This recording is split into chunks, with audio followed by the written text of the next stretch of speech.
Nobody tells you this part of life. They talk about success.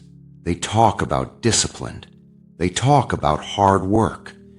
But they don't talk about the moment when you're doing everything right and still falling behind. This isn't a motivational story. This is what real life looks like. You wake up. You try again. Nothing changes. No results. No progress. Just pressure. Bills don't wait. Dreams don't slow down. And patience starts feeling like a luxury. People say keep going, but they don't say how when you're exhausted and nothing is working. This is where most people break, not because they're weak, but because reality is heavy. And if you're here right now, tired, confused, questioning yourself, this isn't a sign that you're failing. It's a sign you've reached the part that decides everything. Because from here, there are only two options. You stop or you stay. And staying comes with a cost. It's raining. Not in a cinematic way. Just cold, heavy, annoying. He's not crying because he's weak. He's tired. Tired of trying. Tired of starting over. Tired of pretending he's fine. Nobody tells you this part. They tell you to hustle.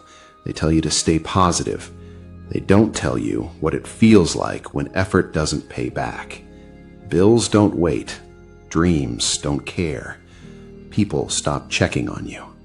And one day you realize you're not scared of failing anymore. You're scared that this is it, that this is as far as you go. The voice in his head isn't dramatic, it's practical. Be realistic. You gave it enough time. Most people quit. That's normal. And honestly, it makes sense. He looks around. The world keeps moving. Nobody notices he's stuck. This is where people quit. Not loudly, not angrily, quietly. They don't announce it. They just stop trying. He feels that moment coming. That moment where you let go, not because you want to, but because you're exhausted. His hand loosens. And right there, right before he gives up completely, one thought hits him. Not hope, not motivation, just one honest question. If I stop now, will anything actually change? It's not a movie moment. No background music, no one cheering, just a man standing in the rain, thinking about how tired he is. Not tired from work, not tired from lack of sleep, tired from trying and getting nothing back. Nobody prepares you for this stage, the stage where effort feels useless, where motivation sounds fake, where advice feels insulting. Be patient. Trust the process. Easy to say when rent isn't late and food isn't a calculation.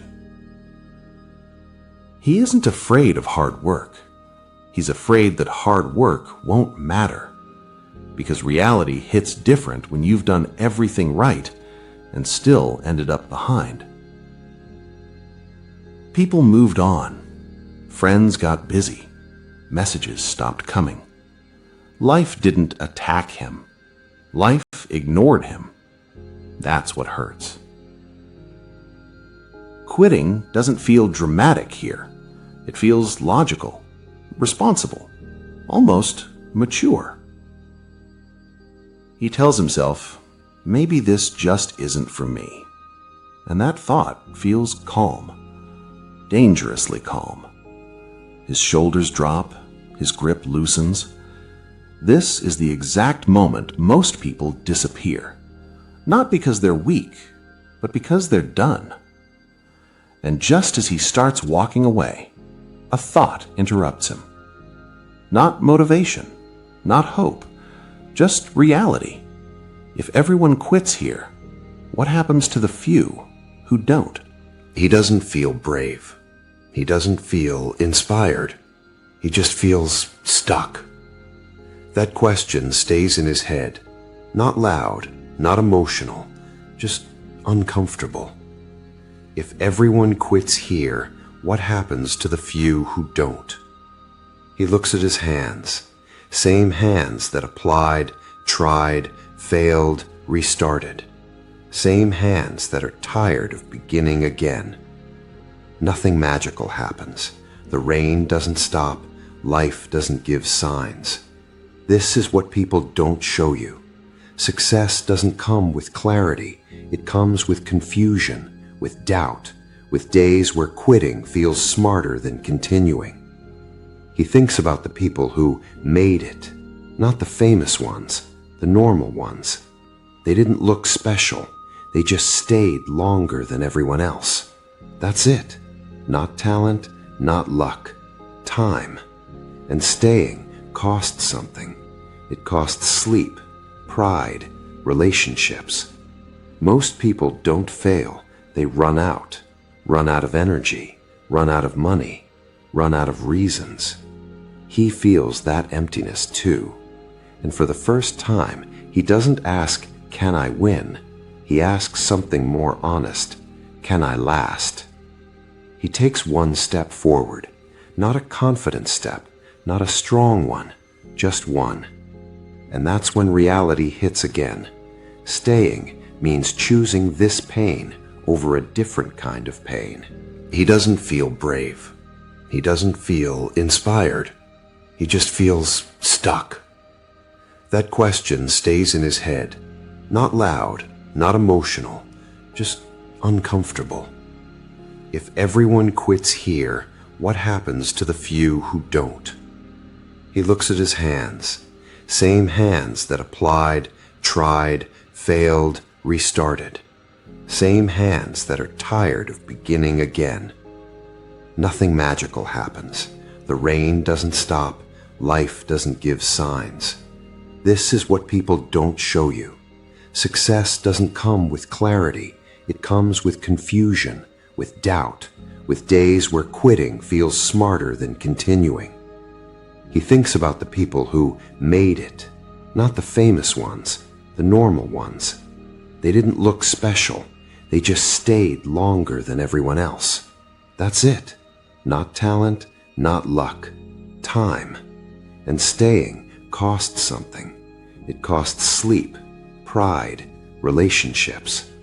Most people don't fail. They run out of energy, run out of money, run out of reasons. He feels that emptiness too. And for the first time, he doesn't ask, "Can I win?" He asks something more honest. Can I last? He takes one step forward, not a confident step, not a strong one, just one. And that's when reality hits again. Staying means choosing this pain over a different kind of pain. Acceptance doesn't feel strong. It feels quiet, like when you stop arguing with reality and just see it for what it is. He understands something now. Staying doesn't mean believing things will work out. It means being willing to find out. Most people want certainty, a sign, a guarantee. Real life doesn't offer that. It only asks one question. How long are you willing to stay uncertain? He thinks about quitting again. Not emotionally, practically. What life would look like if he chose the safer path. Less pressure, less disappointment, less waiting, but also less possibility. And possibility is expensive. It charges you in time, in energy, in self-doubt. He realizes something uncomfortable. He's already paid most of that price. Walking away now wouldn't refund it. The pain wouldn't disappear. It would just change shape. He looks forward. Nothing impressive there, just more work, more unknowns. But for the first time, he doesn't need motivation. He just needs honesty. And honestly, he can handle one more day. Just one. So he moves, not fast, not confident, but forward. And that's when the real test begins. The smartest person in the room is usually the quietest. And no, it's not because they're shy. It's because they know something most people don't. If you think smart people stay quiet because they lack confidence, you've already missed the point. Here's the truth psychology reveals. Smart people stay quiet because they understand the cost of speaking. Every word you say gives away information about how you think, about what triggers you, about how much control you have over yourself. Intelligent people protect that information. They don't talk to be noticed. They talk only when it creates impact. Think about this. Have you ever noticed how loud people often explain obvious things? That's not confidence. That's insecurity trying to prove intelligence. Smart people don't need to prove anything. They observe first. They listen longer than others, because the more someone talks, the more predictable they become.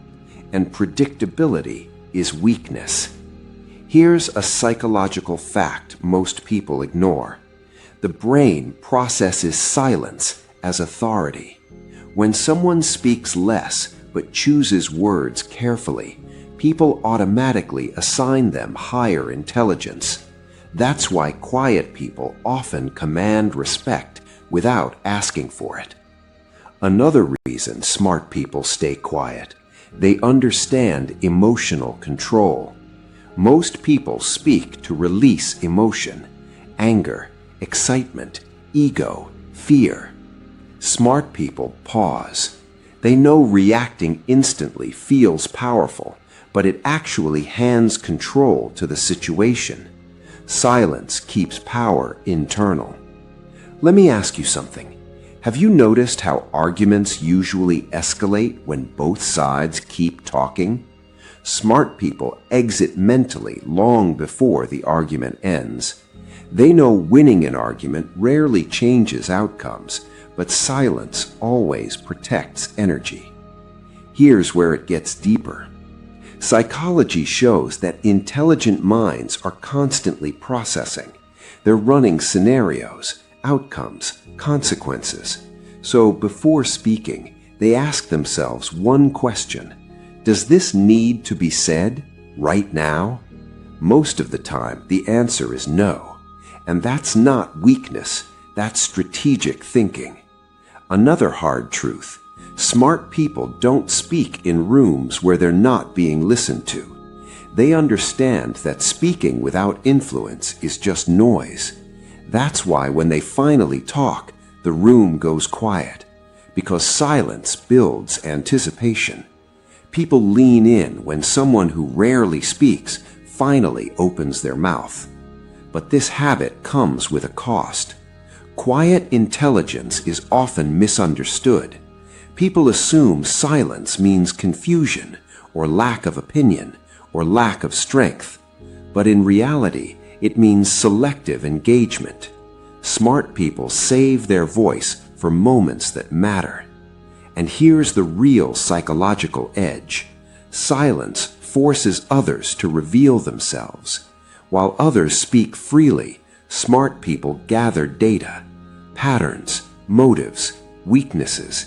And once you understand people, you don't need to overpower them with words. You simply choose when to speak. But there's one final reason why truly intelligent people stay quiet, and it's the most dangerous one to ignore.